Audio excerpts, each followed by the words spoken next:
Olá, hoje nós vamos falar sobre o trabalho de direito administrativo, tendo como tema a prestação de contas. A prestação de contas dos atos da administração pública é um instituto nitidamente republicano, porque a coisa gerenciada em questão são bens e direitos que pertencem ao povo, deste modo, distinguindo-se da esfera de interesses privados do gestor ou seu administrador. A prestação de contas é um dever constitucional dos que utilizam, arrecadam, guardam, gerenciam ou administram dinheiros, bens e valores públicos. Podemos dizer que, nesse sentido, o autor que tem o domínio do bem público, seja ele eleito ou designado, detém autoridade para dirigir ativos que não lhe pertencem, sob determinado tempo e com vetor direcionado à finalidade certa, que em sua essência é sempre pública. Mais ainda, sob a condição e responsabilidade de apresentar, em dado momento, a satisfação dos atos cometidos no período em que esteve à frente do comando da administração. Evidente que essa posição se contrapõe e combate a histórica prática do patronalismo, do clientelismo ou de qualquer outra ação distorcida de gestão pública, onde os interesses da coletividade ficam submissos aos desejos e necessidades particulares. Esse conceito possui amparo constitucional e se irradia através da vasta legislação que se reflete a delimitação ao poder discricionário e vigor do ordenamento jurídico em prol do ideal, a exemplo do normativo previsto na Lei de Responsabilidade Fiscal, Lei de Crimes Fiscais, Lei 4.320, de 64, a Lei de Licitações, Lei 8.666, de 1993, a Lei de Improbidade Pública e em tantas outras do mesmo viés. Entre nós, aqui do estado de São Paulo, coloca-se o diploma de grande importância, a Lei Complementar Estadual número 709/93, a qual, guardando elementos de natureza material, no que tange à estruturação do Tribunal de Contas do Estado de São Paulo, denominado e processual. No que toca ao desenvolvimento válido dos feitos, determina que a prestação de contas da administração financeira dos municípios será periódica, rotineira, ordinária, habitual à formação de processo pela remessa da documentação necessária, de 31 de março de cada ano, espalhando o posicionamento do exercício fiscal anterior.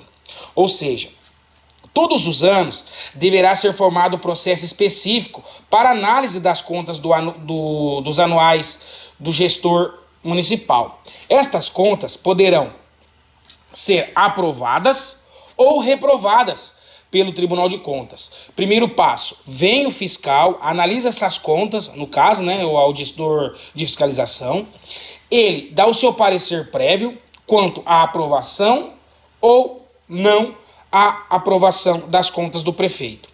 Estas contas, elas são remetidas ao assistente técnico judiciário, que ele também pondera as análises feitas pelo auditor, certo? E leva em consideração se essas ponderações do auditor tangem para a aprovação ou pela reprovação. Próximo passo vai para o Ministério Público de Contas, sendo que o Ministério Público de Contas analisa caso a caso dessas determinadas apontamentos pelo auditor. O Ministério Público dá o seu parecer. Após o parecer do Ministério Público, ele vai ser julgado na Corte de Contas. Quando ele é julgado na Corte de Contas, nós temos também que ele pode ser aprovado, aprovado com ressalvas, aprovado com determinadas soluções a serem tomadas, e também ele pode ser desfavorável. Quando o parecer de contas, no caso, é desfavorável, o que ocorre? Ocorre que ele venha, com a reprovação das contas do membro do Executivo, Legislativo ou do responsável pelo órgão da autarquia pública. Mas vamos lá. Temos, assim, dois pontos. Quando o parecer do Tribunal de Contas ele é aprovado, ou, no caso, desaprovado, relativo às contas do exercício, o que acontece? Quando é do Poder Executivo, essas contas vêm para o Poder Legislativo darem o seu parecer quanto à aprovação ou reprovação das contas do prefeito. E se o Poder Legislativo reprovar essas contas, o que acontece? O prefeito, no caso, que teve durante esse mandato essas contas analisadas, após a reprovação das suas contas pelo Poder Legislativo, ele pode ficar até 8 anos suspenso de participar de novas eleições. Continuando. Ou seja, todos os anos deverá ser formado esse projeto específico para análise das contas anuais do gestor municipal. Há de ser lembrado que as contas rejeitadas em sede da Corte de Contas podem conduzir, no caso, confirmado o juízo negativo junto ao legislativo correspondente, à inelegibilidade do mandatário, bem como a eventual remessa de informações ao Ministério Público para as providências de sua alçada, incluindo a propositura de ações de responsabilidade patrimonial. No entanto, é comum a ocorrência de situações onde o mandatário, deixando o executivo após o transcurso de 4 anos, que coincide com o final de determinado ano, tenha sua prestação de contas conduzida por outro gestor, uma vez que o prazo à sua realização se encerra no primeiro trimestre do ano seguinte. Significa dizer que, em sendo o mandado concluído, o envio da respectiva documentação ao Tribunal de Contas do Estado deverá ser necessariamente realizado sob a responsabilidade da seguinte gestão. Essa dinâmica se explica pelo fato de que todas as informações necessárias à análise de crítica da gestão anual estarão sob o arquivo de domínio do órgão público. Ademais, reforçando a ideia de que a administração pública é contínua e impessoal, a falta de prestação de conta constitui crime de responsabilidade. Logo, o prefeito sucessor não poderá se excusar da remessa dos dados exigidos à formação do processo de prestação de contas anuais do seu antecessor, mesmo porque, adiante em algum momento, também se verá na posição de ex-mandatário. Assim, denota-se que a entrega de documentos determinados necessários ao juízo sobre as prestações de contas do período, embora obrigatória, constitui-se por ato neutro e burocrático, destituído de escolha, ou seja, ele não escolhe, ele tem como essa função pública dele de atual administrador, ele deve encaminhar essa documentação ao Tribunal de Contas, para eles darem seus pareceres e a pré-conduta no julgamento das contas do Executivo.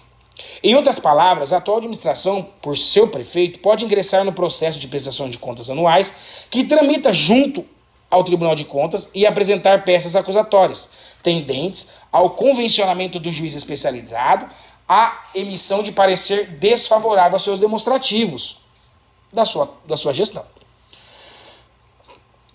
Mas, ao invés aqui, a questão tratada está circunscrita ao processo administrativo na esfera de juízo do Tribunal de Contas, e em que exame que envolve outros aspectos e consequências, inclusive com natureza prejudicial ao juízo não especializado.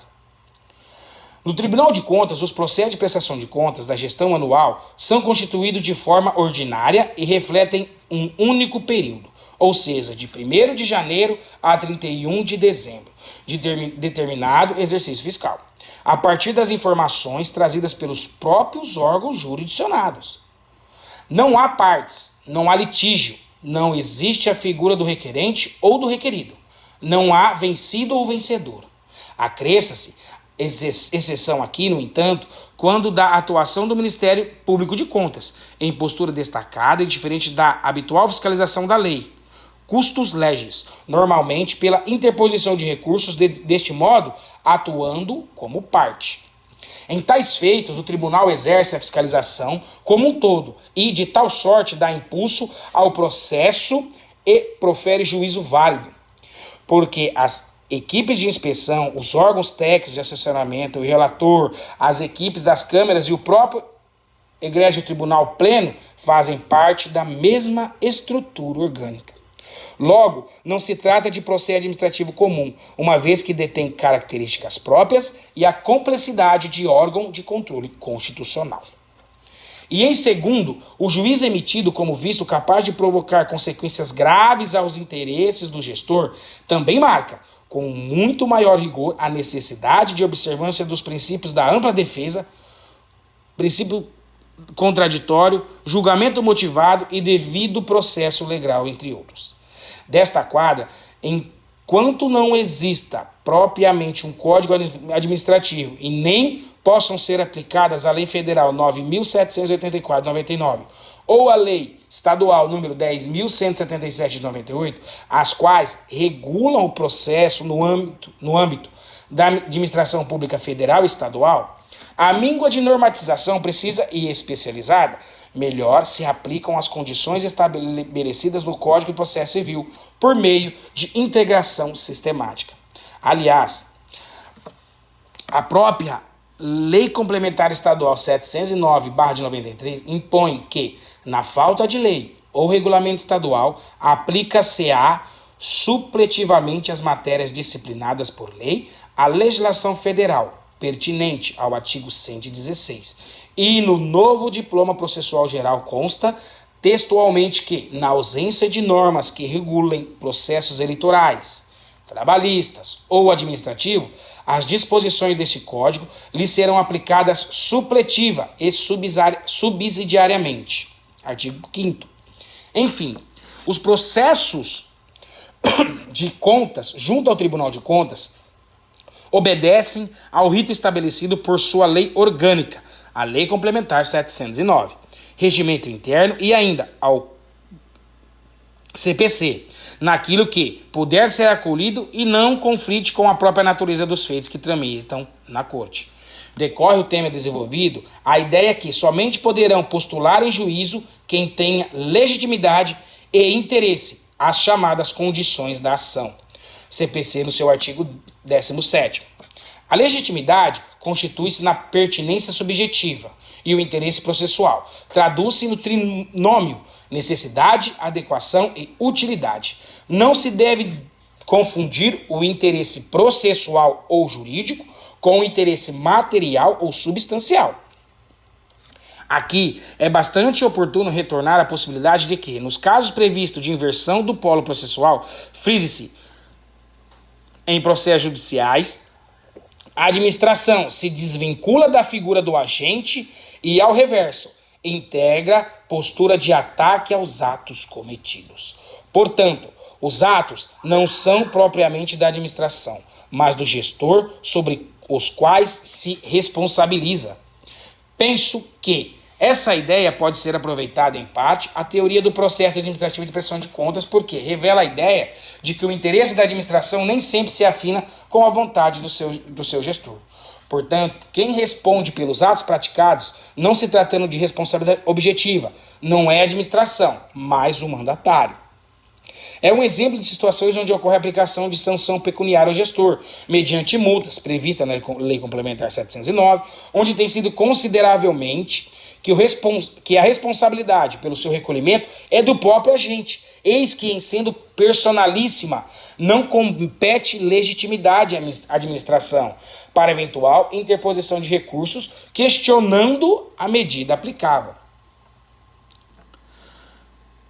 Dito isso, eventuais questionamentos de nova gestão deveriam ser tratados como denúncias ou representações que eventualmente poderiam colaborar com a formação de juízo, enquanto colhidos na fase inquisitorial.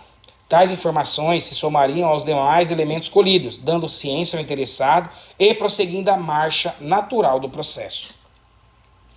Enfim, sendo o exame da gestão de responsabilidade e interesse do ordenador, que deixou a chefia do executivo, não assume a atual administração legitimidade para atacar os atos, tal qual parte, por faltar-lhe legitimidade, e o interesse processual resguardado, no entanto, o direito de representação à corte durante a fase de elaboração do laudo de inspeção ou mesmo posteriormente.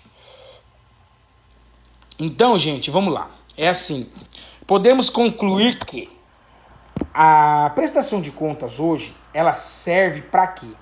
Para estar gerindo os atos do administrador, quanto a sua questão contábil, financeira, orçamentária, operacional e patrimonial. O que acontece? Prestará contas, de acordo com o artigo 70 da Constituição Federal.